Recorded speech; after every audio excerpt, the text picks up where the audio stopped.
Tonight, Newfoundland and Labrador and the rest of the country are remembering Bob Cole, the legendary voice of hockey in Canada.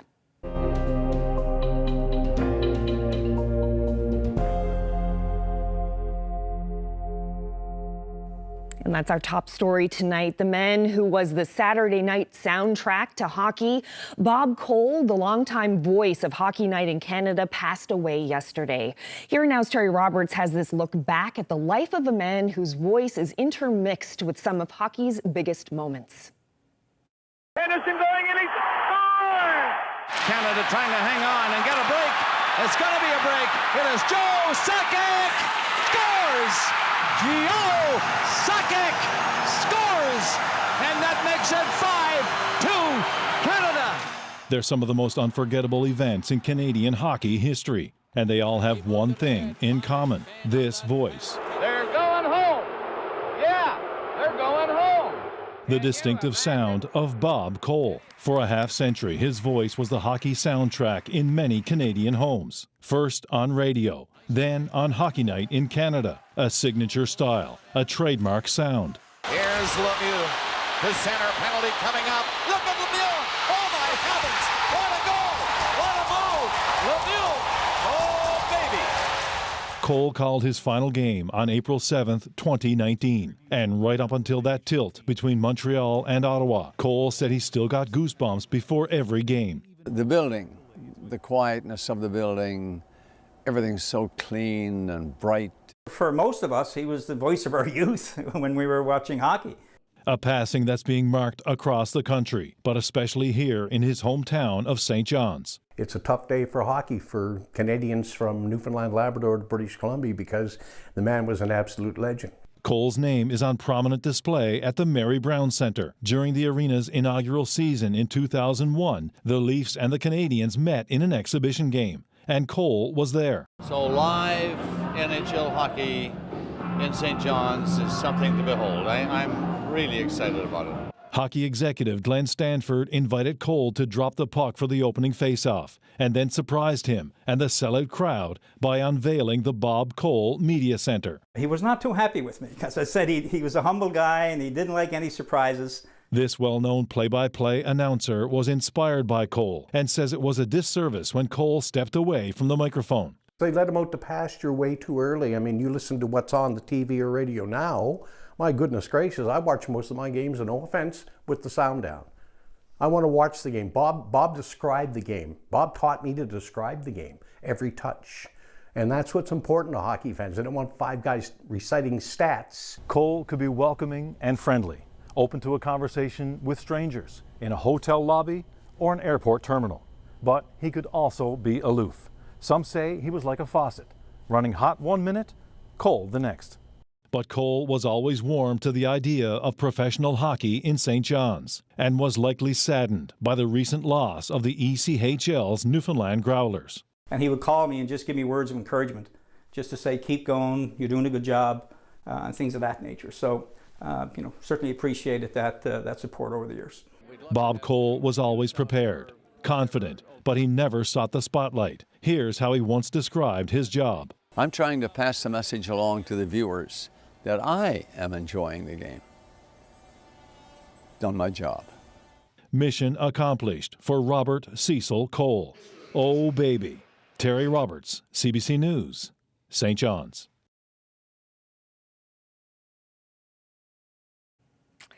Well, if Bob Cole was the voice of Hockey Night in Canada, Ron MacLean can be considered the face. The longtime colleagues spent years on the road together, and as MacLean tells CBC, Cole always knew the importance of creating a connection. He was a boy, broke his leg playing soccer, and listened to Foster Hewitt and Hockey Night in Canada lying in bed for close to 6 months. And the thing that struck him most was Foster would say, "Hello, Canada, and hockey fans in the United States and Newfoundland." And Bob thought, wow, he's speaking to me? He understood that electronic connection.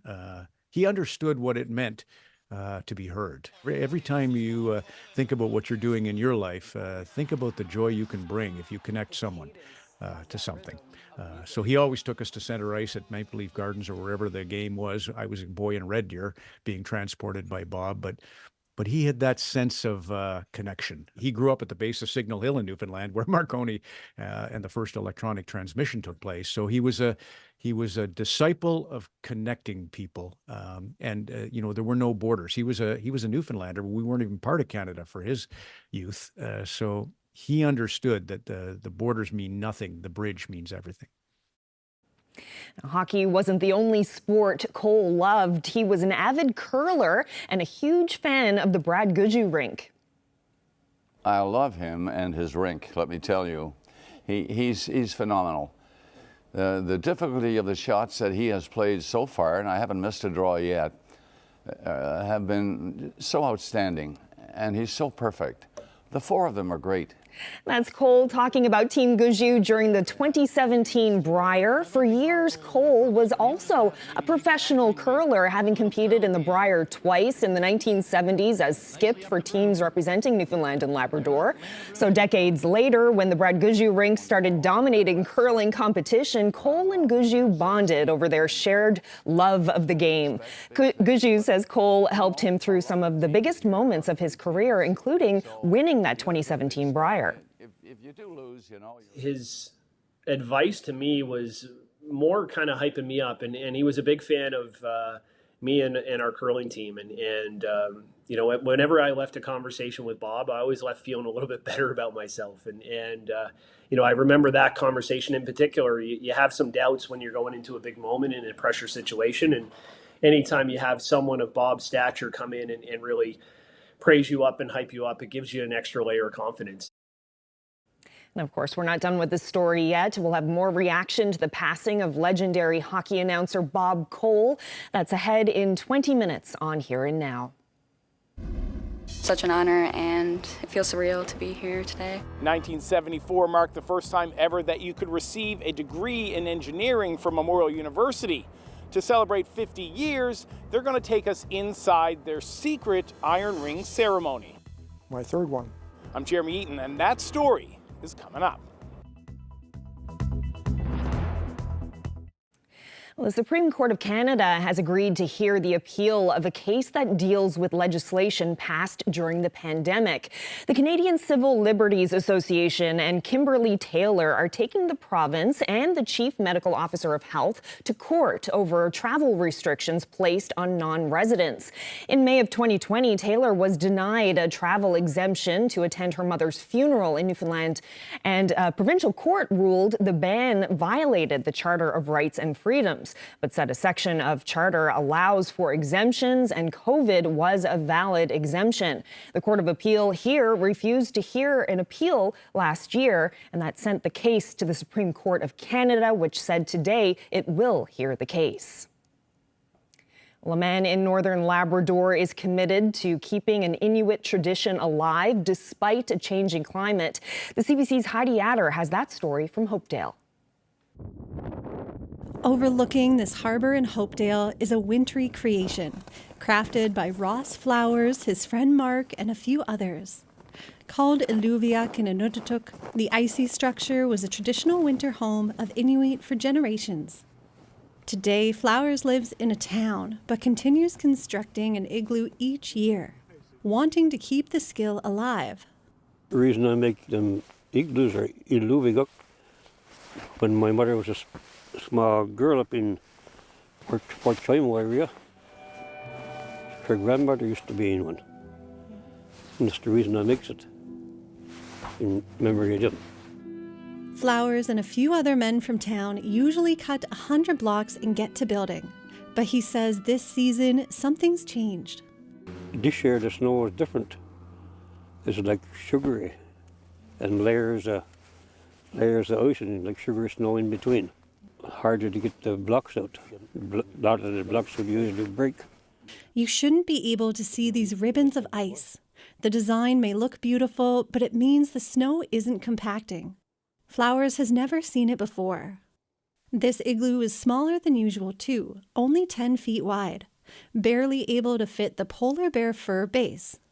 Still, Flowers isn't letting a changing climate stop him from passing on this skill. Something that is traditional, but also, he says, could be a key to survival. If you ever get stuck outside and in a snowstorm or something, you could learn something like this and it could help save you. People from Hopedale and beyond stop by, even having igloo parties with candles inside, an annual event he hopes will continue. I want to keep on making them every year as long as the snow holds up, as long as it holds up. Even if the snow season is becoming shorter and shorter. Heidi Adder, CBC News, Hopedale. Well, the town of Conception Bay South is spending big money and making big plans to deal with climate change. Crews are working on improving the trailway and the armor stone along the coastline there. The town has been battered and bruised by storms over the last few years. They've damaged the breakwater there several times, and CBS has spent millions on repairs. It's all led to recommendations about how to better prepare for climate change. And that's not something the town can afford to do all at once, but the mayor says they are working towards it. You know, those 100-year storms seem to be happening every few years now, and they're not 100-year storms anymore. All of that is changing. All those models are changing. So everything that we do here now in our municipal plan, we have an environmental policy now with everything that we do is done with the idea that we have to manage our water, we have to manage our storm water, our runoff water, we have to manage our coastline and for developments into the future, because we don't want what we're doing today to ruin the future for somewhere else. And we'll hear more from Mayor Darren Bent about how the town is planning for climate change and what it will cost. That's later on Here and Now.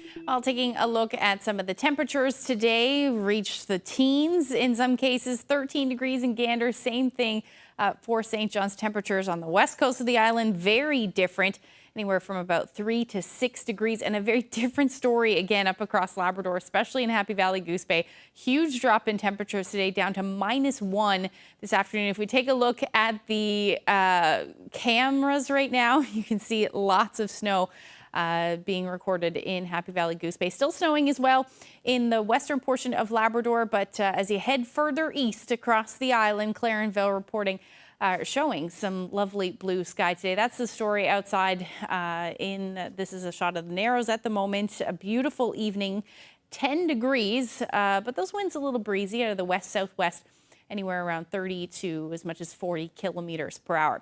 Now, we've got a southerly flow at the moment. As we head through the next couple of days, that is going to switch to more northerly flow, especially for those of us along the coast. That is generally going to continue as we head into next week as well. I'll tell you what that means when I come back. Thanks, Ashley. Well, Newfoundland and Labrador's housing minister says protesters are preventing people living in tents from getting the help the province is offering. Fred Hutton repeated today that the province's efforts are being thwarted by people who want to continue to protest rather than see people leave the tent encampment downtown. I wasn't referring to anyone who's actually living at the tent encampment. They are not the protesters. There are another group who organized this protest. And I have been told by our community partners, and I think the head of End Homelessness St. John's was in the media today talking about it, that he specifically said there are some who are impeding the ability of the community partners to get folks to agree to go to alternate accommodations, the options that we offer on a regular basis. Well, meanwhile, the PCs want the Liberal government to table its amendment to the statute of limitations quickly. The Liberals won't say exactly how they'll change the law, but the changes are expected to help Jack Whalen, who suffered abuse at the Whitburn Boys' School decades ago. CBC has reported extensively on Whalen's campaign to win compensation. Today, the PC's justice critic urged the Liberals to act soon. Mr. Jack Whalen's trauma is real. He's been through enough. These delays are making this much more difficult. There needs to be unequivocal reassurances to Mr. Jack Whalen, his family, and the people of this province that this amendment will be finalized this spring sitting of the House of Assembly. The government can make it happen. The Honourable the Minister of Justice and Public Safety. Thank you, Speaker. And I can't comment actually on any matters that are before the court right now, which includes Mr. Whalen's, obviously, and his statement of claim with regards to limitation period for physical abuse against minors in this province. But I have said on a number of occasions in this House that this province, unfortunately, has a very sad history of sexual abuse in institutions. We've been learning about that and living with that for the last 40 years. And of course, individuals have been living with it personally for much longer than that. And I know that the Department of Justice deals with a lot of sexual abuse files. And physical abuse is something that's come to the forefront recently through the media and through reporting on Mr. Whalen's case. And I'll say it again, I do look forward to debating the Limitations Act amendments when it comes to this House in the very near future. Thank you, sir.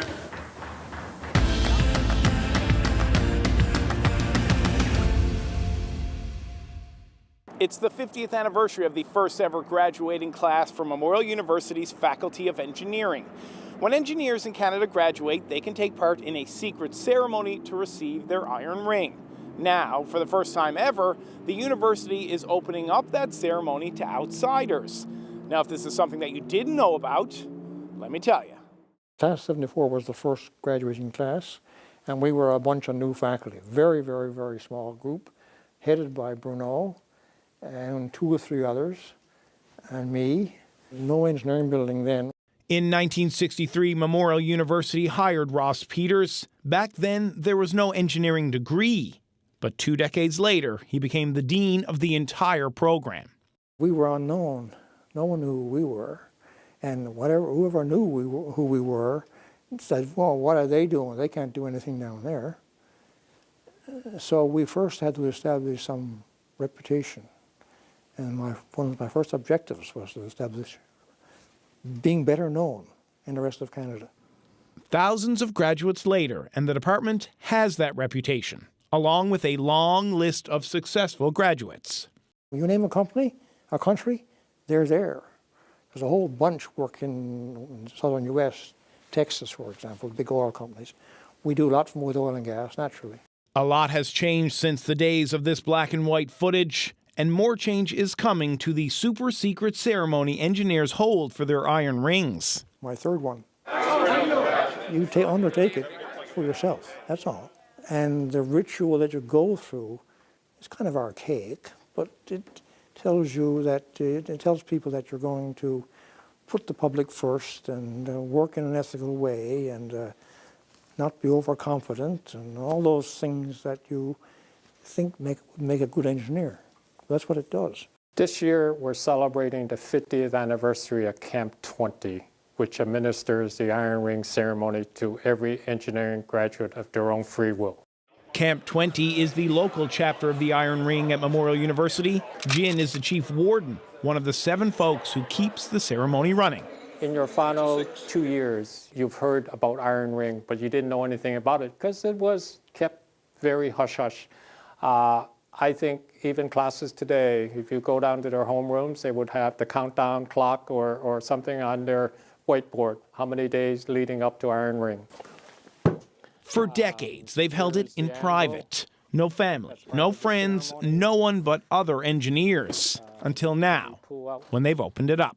There will be things that will tie it back to the original ceremony, language. There will be artifacts reflective of Newfoundland engineering that will tie this whole thing together. Of course, it's such an honor, and it feels surreal to be here today. On Wednesday night, more than 200 engineering students took part. Past few months have been very stressful and very hard to get through, I guess, but today the vibes it's perfect. Everyone's smiling, and I think we're all really happy to be here. Next year, this event will be at the Holy Heart Theatre, which holds a lot more of the public. But with 50 years in at the engineering school, the former dean doesn't see the school slowing down. The world is coming into some difficult times, as you well know, to do with climate change and all that. And engineers are not going to stop it. Some might, some will work, but they're going to have to adapt. And when you're going to adapt, you're going to need engineering for that. Jeremy Eaton, CBC News, St. John's. We're just trying to make some money, and we're using Chucky to do it, and he seems to be okay with that.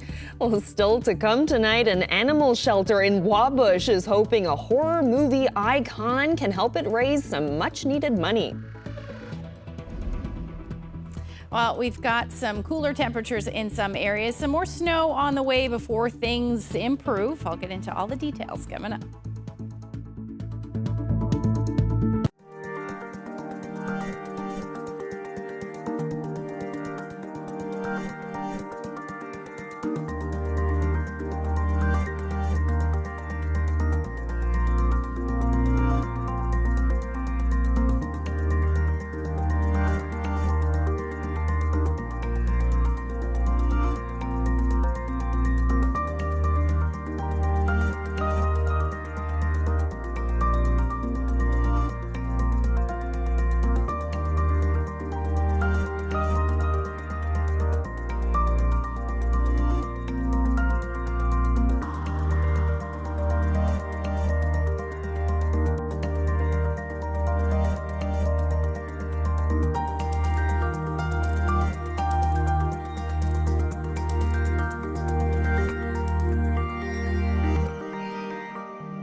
This weather update is brought to you by the Healthcare Foundation Home Lottery. The early bird prize deadline is midnight Friday, May 10th. Order tickets now at hcfhomelottery.ca.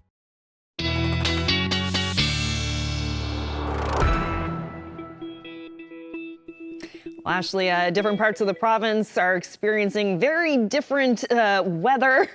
St. John's compared to Labrador, my goodness, the sunshine here in the east, and Labrador, not seeing that. Nope, absolutely not. Welcome to spring in Newfoundland and Labrador, that's for sure. Let's take a look at what's going on out there. We've got a little bit of an area of low pressure. That is what's bringing, on the backside of this anyway, some fairly cold temperatures up across Labrador. Really cold in the upper levels, which is why the snow is accumulating so nicely at this point.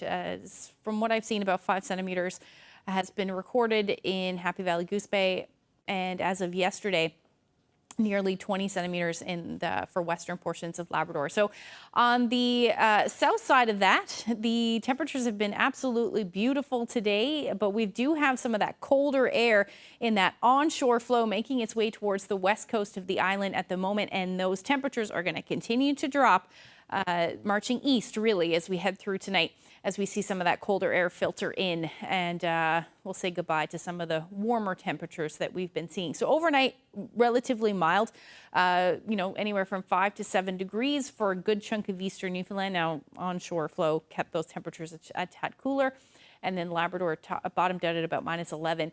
But they recovered quite nicely this afternoon, especially for most of eastern Newfoundland, anywhere from 12 to 13 degrees. Again, onshore flow kept those temperatures cooler for those of you in the south, and topped out about 4 degrees in Corner Brook. So still sitting at about 10 degrees in St. John's. Again, those winds out of the west-southwest gusting near 43 kilometers per hour, but that is leading a very different story on the west coast, where your wind chill in Corner Brook at the moment is -8. And in Happy Valley Goose Bay, feeling more like -9. So taking a look at the current satellite, we can see that area of low pressure spinning quite nicely on the satellite. And these onshore flurries for the west coast of the island showing up a little bit on the radar there. But we are going to continue to see this chance as we head through tonight. Now, most of this is falling as rain in some areas, but we are still looking at that chance of flurries. And then the other thing is a small area of the west coast, really the northern peninsula, seeing some wind, some strong winds tonight, with a wind warning in place, and then blowing snow advisory still for Makovic. So just to show you what's going to happen, those winds likely will be somewhere between 80 to as much as 100 kilometers per hour for a short period of time tonight, and then that will eventually ease off as we get into tomorrow morning.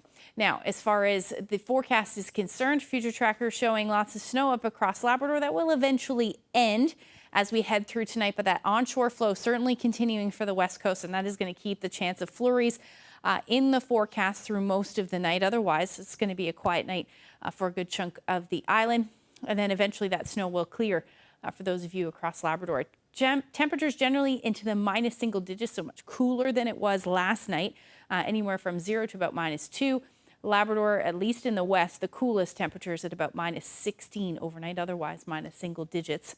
And then as we head into tomorrow, it's going to be a beautiful start to the day for the eastern half of the island. That onshore flurry activity will continue for most of the afternoon. Slight chance, but still there. And then through central, you'll start to see those clouds on the increase. And then as we head into the afternoon, you may see some showers develop.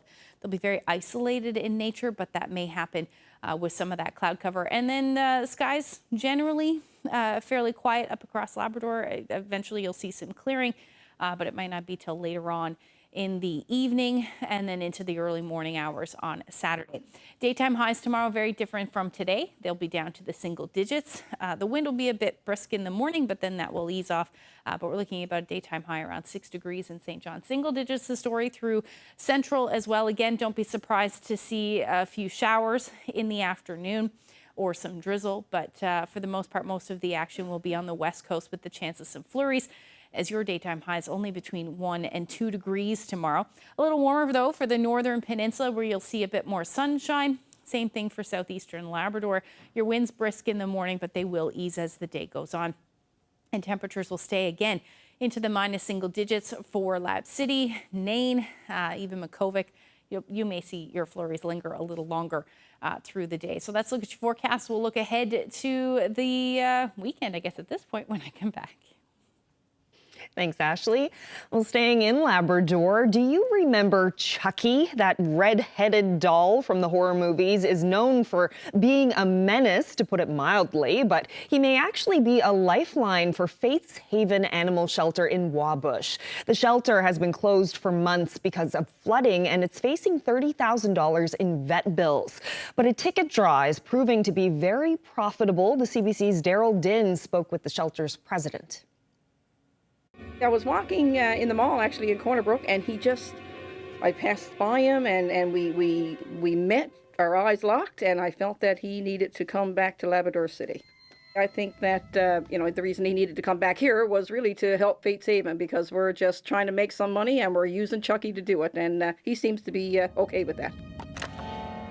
Hi, I'm Chucky. Wanna play? Have you creeped yourself out with Chucky, or have you become good friends? Me and Chucky have come to an understanding that we are going to creep at my husband. So if he's going to come out of that box, it's going to be towards him. They don't have such a good relationship. On the way home, he had to be covered up in a blanket, and it was a little bit of a fear factor there, I think. Chucky's not alone. He did come with his missus, the bride of Chucky. How did you come across her? Well, actually, she was standing quite close to him, and I was actually a little bit terrified by not taking her along. And she's an interactive one, so she is all, "I love you, Chucky." And when she said that, I was like, "Okay, sweetie, you have to go with us." I didn't want to upset the bride. What's the estimated value of Chucky? Right now on eBay, he is estimated to be at about $3,000. He's running up to about $5,000 as well. And where it is pop culture, this is a collectible. I mean, obviously, he probably would never come out of the box. And Not willingly. Not willingly. I mean, we're going to get people to sign a statement when we pass him over that we are not responsible for anything that Chucky may do. For any murderous rampages. You've had the hardships of, the multiple floods and stuff for this face, but what does this mean for you to have some fun with Chucky? Well, because it's different. I mean, I don't suspect that anybody has ever had to draw on something like this before. So we are getting people all over the place. And then we had a woman here, Maria Terry, actually. She offered to pay for shipping if anybody wanted to buy it, anybody wanted, and they lived outside, which was very kind of her. And people are just getting on board with it. They're just getting, everybody, we're walking through the store and everybody's talking about it through the malls and the shops and that. So we're having a lot of fun. And this is really helping us significantly with our vet bills. I don't know that there will ever be anybody else that sounds like him because he's from a different era. For sure. That's how Bob Cole's daughter described her dad when he was honored with a Lifetime Achievement Award. More on the life and legacy of Bob Cole from those who knew him best. That's just ahead.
Well, continuing our coverage of the passing of Bob Cole. During the NHL hockey lockout of 2004, Bob Cole would head to the St. John's Curling Club.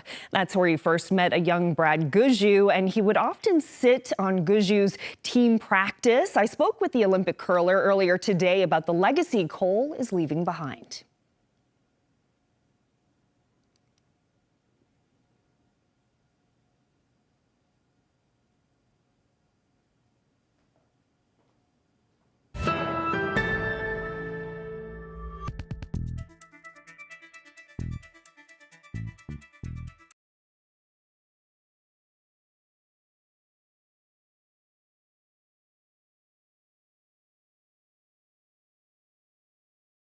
There's been several points over the course of my career where I think he's had a big impact on me with some advice he's provided me and some mentorship. And, we chatted pretty well on a monthly basis, and, going to miss those chats. I hope he's remembered as a legend here in Newfoundland. I think not only in Newfoundland, but across the country, and what he did for broadcasting and the sport of hockey. For me, he was really one of the people I looked up to when I was younger that kind of made it on a national stage. And, when I found out the guy that announced every Saturday night for Hockey Night in Canada was from Newfoundland, I was so surprised and shocked and looked up to him for that. And certainly for me, it was, I idolized him really for a long period of time. And when I got to know him, then it was really cool just to have him as a friend and someone that I could, bounce some ideas off and just have some small talk. And we developed a really nice relationship. And I hope everybody remembers him for who he was as a person, but, as well as a broadcaster and what he did for the province and what he did for the country. I think the next couple of days, hopefully he gets honored correctly. I remember a number of conversations very vividly and some of the advice he gave me. One, which I won't go into too much detail, but there was certainly there was a team change that we had made that was, I won't say instigated by Bob, but he definitely gave me some direct advice on what he thought we should do within our team. And, we followed through on it, and it had a big impact on the course of my career. Well, it'll be 5-0 right now, but the score is 4-0 for Bob Cole of Newfoundland over Bill Tetley of Northern Ontario.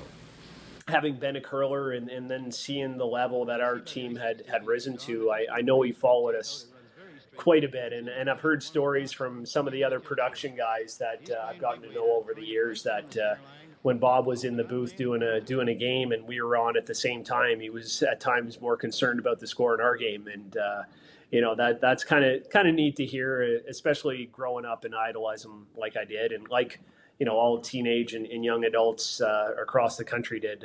He was the voice of hockey for so many years, and those Saturday night games, it was always Bob and Harry Neal doing those telecasts, and he was awesome at it. Nicely up the broom. Well, for 50 years, Cole was the Hockey Night in Canada play-by-play voice for countless NHL games. He called his last game, a Toronto-Montreal matchup, 5 years ago. Peter Cowan has this look back at Cole's remarkable career.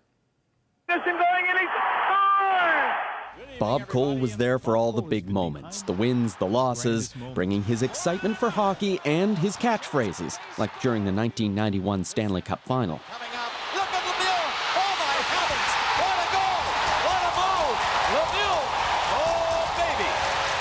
He was the storyteller of hockey for generations of people like me. You could tell what was happening on the ice by the urgency of his voice. You could kind of close your eyes and you knew what hockey was all about when you heard Bob speak. Bob Cole got a start in Newfoundland calling regional games. In the 1960s, he was behind the mic for his first NHL game on CBC Radio. Then in the 1970s, he joined Hockey Night in Canada on television, where he stayed for 50 years. Ron McLean first met Cole when he started hosting Hockey Night in Canada in the 1980s. And Bob Cole walked into the studio and he said, watched the whole game last night. Don't change a thing. And he just, he elevated me then when I was a kid, 26, and he elevated me this weekend when I'm 64. So how do you thank someone for that? Cole was a proud Newfoundlander, and his home was proud of him too. The media box in the Mary Brown Centre in St. John's bears his name. Glenn Stanford has headed a half-dozen professional hockey teams. Bob Cole is synonymous in the hockey industry, and obviously from a provincial perspective, one of our own, a proud Newfoundland guys. So, a sad day for hockey and a sad day for the province for sure. For a man who spent decades on television, he didn't like to draw attention to himself. For him, it was all about the hockey. And never mind me or whomever broadcasting, enjoy the game. And I'm trying to pass the message along to the viewers that I am enjoying the game. Done my job. He kept calling games well into his 80s. His last NHL game was just 5 years ago. Bob Cole was 90 years old. Peter Cowan, CBC News, St. John's. Well, some called him the Sinatra of broadcasting, and just 2 years ago, the voice of Hockey Night in Canada was presented with a Lifetime Achievement Award from the Academy of Canadian Cinema and Television. Now, Bob Cole accepted the honor from his home in St. John's, and here's what some of his closest friends and family had to say about his illustrious career at the time. His cadence has that rhythm of music, and his breathing is something that's very important to him. I don't know that there will ever be anybody else that sounds like him because he's from a different era.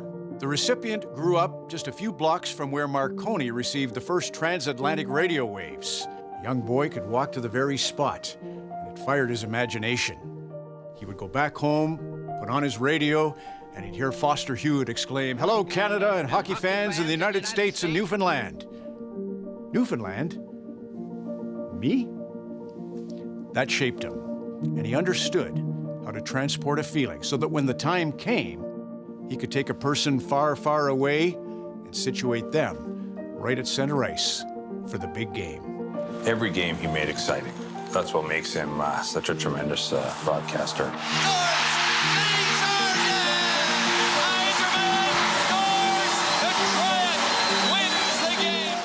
Thank you for the incredible years on the helm of Hockey Night in Canada.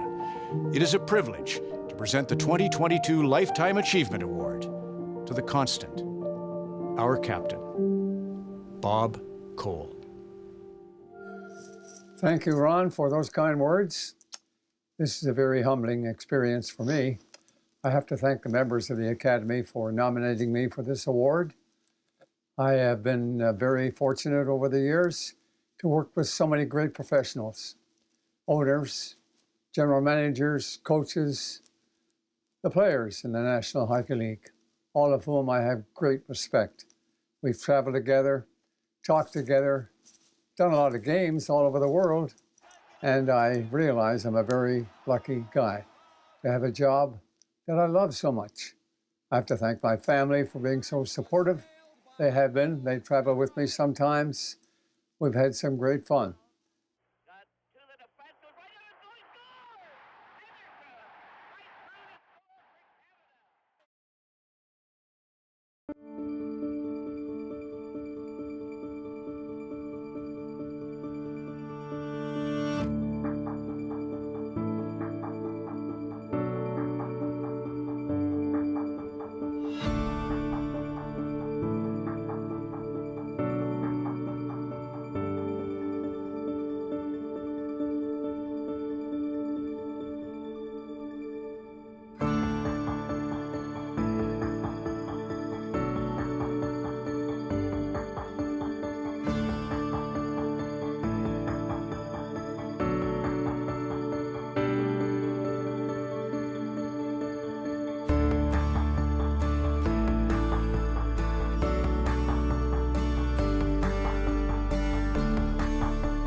Well, now we head back to Conception Bay South. Like most other communities in the province, the town is dealing with climate change. It's been hammered with storms. The breakwater has been damaged multiple times. It cost millions in repairs. Now the town is changing the way it plans and builds to take climate change into account. It's costly, but the mayor says it's worth it. Climate change and the effects of climate change, municipalities, ours, all of them. You can't have your head stuck in the sand and hope for the best anymore. You actually have to take tangible action to try to mitigate some of the effects. We see it, well, we saw it in a big way back in 2020 with Snowmageddon. The armor stone you see here behind you along our coastline is a result of that, because that whole area from here a bit east was washed out. And it's more than just the trailway. What you're doing is you're protecting the homes that are along this area here, not very far from that trailway as well. And that's what's important, of course. Here's the other thing. The cost of offsetting climate change is astronomical, especially for municipalities who don't have big pots of money. We can't deficit budget. We have to balance our budgets. So when we look at the effects of 2020, more than $2 million of damage done to our breakwater, the Barishwa, say in the Long Pond area. We had to put that back. We had to do it twice in a row because the next year we had a storm that wiped it out again. That's the effects of climate change, because once something has been weakened, it remains weakened, and if you don't get back in with the extra spending and the extra armor stone and so forth to protect the coastline, it's just going to keep washing out. It has armor stone there now, and we had to reach into our pockets and spend the money to do that. But we also went beyond that. We did a review of the breakwater, a coastal assessment, if you will, to see what else we needed to do. And it came up with about 14 different recommendations, and some of them we've done, but the cost is incredible. We can't just, okay, we're going to spend that $20 million this year. We don't have it. So we have to budget for it, we have to plan for it. Those 100-year storms seem to be happening every few years now, and they're not 100-year storms anymore. All of that is changing, all those models are changing. So everything that we do here now in our municipal plan, We have an environmental policy now with everything that we do is done with the idea that we have to manage our water, we have to manage our storm water, our runoff water, we have to manage our coastline and for developments into the future, because we don't want what we're doing today to ruin the future for somewhere else. Well, let's head to Western Canada now. Back in January, we told you about a special keepsake that was discovered in British Columbia. A woman stowed away some of her wedding cake, put it in the freezer, and forgot about it for the better part of 55 years. Well, her family finally got together for a taste test. Here's how it went. What is that? It's wedding cake. Wedding cake. That's a 55-year-old wedding cake. Pick a good one. I'll get one with hardini sugar. Yeah, these guys are going to be the first to try it. Delicious. Wow. Great. It was delicious. Tasted just as fresh as any fruit cake would taste. During the cold snap this winter, and that was the perfect time to pull everything out of your freezer. You deep freeze and put it outside, and you can defrost it and whatnot, clean it. And she found this big silver disc, and it was tinfoil, and unwrapped it. And, oh yeah, that's right. That's the wedding cake that was made for your dad and I 55 years ago. And we're supposed to open it at our 50th anniversary. Sweet. Good. There was about 20 people, even my sister, she flew in from Toronto for it. Unfortunately, Dad passed, and she had two of the original wedding party there, so she had her brother and my dad's brother there. Yeah? Right on. Even the little kids did. I got some footage there of the kids trying it, and kids that were skeptical tried it, and they loved it. I think there was one person that didn't, and he made a little joke like, oh, I hope I don't have to make 17 trips to the hospital here. There's still quite a bit. It was a big cake, so we thought we had put a dent in it, but later Mom pulled out a container of more. Yeah, it was something else.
Okay, long range forecast. We get to look ahead to the weekend. What is in store? Is it going to be an outdoorsy kind of weekend or an indoorsy kind of weekend? Depends on how many layers you want to wear. Okay. No, it's not too bad today. We do have some sunshine. It looks like in the forecast, which will be nice. Good. And yeah, so let's take a look at what's going on. So generally sitting under a ridge of high pressure for the most part. So through the night on Friday, it's going to be quiet, but by Saturday, we may see some cloud cover hang around for a little while, especially for the eastern portion of the island. The west coast at this point looks absolutely beautiful, parts of central as well, most of Labrador. Starting with a beautiful day on Saturday, but we will see those clouds move in as the day goes on, especially from moving in from the west and the northern portion of Labrador. Now, we may see a few showers, especially for eastern Newfoundland, but likely into the evening. But note those winds.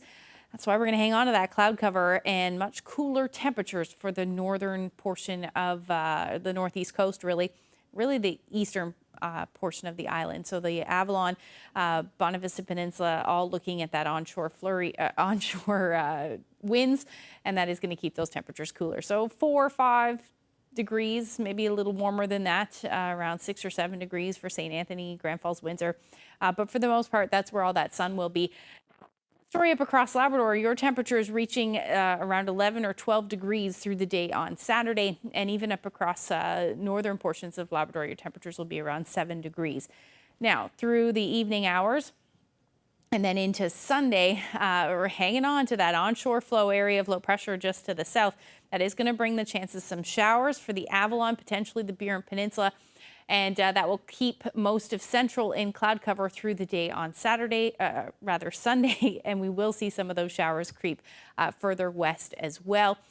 Northern Peninsula, southeastern Labrador looking at a beautiful day on Sunday, but we're going to see a bit of showers, maybe even some flurry activity for the western portion of Labrador, and then same thing for the north. Now, temperatures are going to be fairly nice for central and the west coast, so into the teens. 3 degrees though for St. John's, and again that's because we're in that onshore flow, and we will see those temperatures for Happy Valley, Goose Bay and Cartwright up in that teen area as well. As far as the long range forecast shows, Monday, Tuesday looking wet, temperatures between 5 and 9 degrees for the daytime highs. And then for central Newfoundland, you are also looking at that chance of showers, maybe even a few flurries in the mix. Look at your overnight lows, minus single digits. And then for Labrador, you're looking at that nice stretch of weather for Saturday, Sunday. Monday, very different story, back down to 0 degrees with the chances of flurries.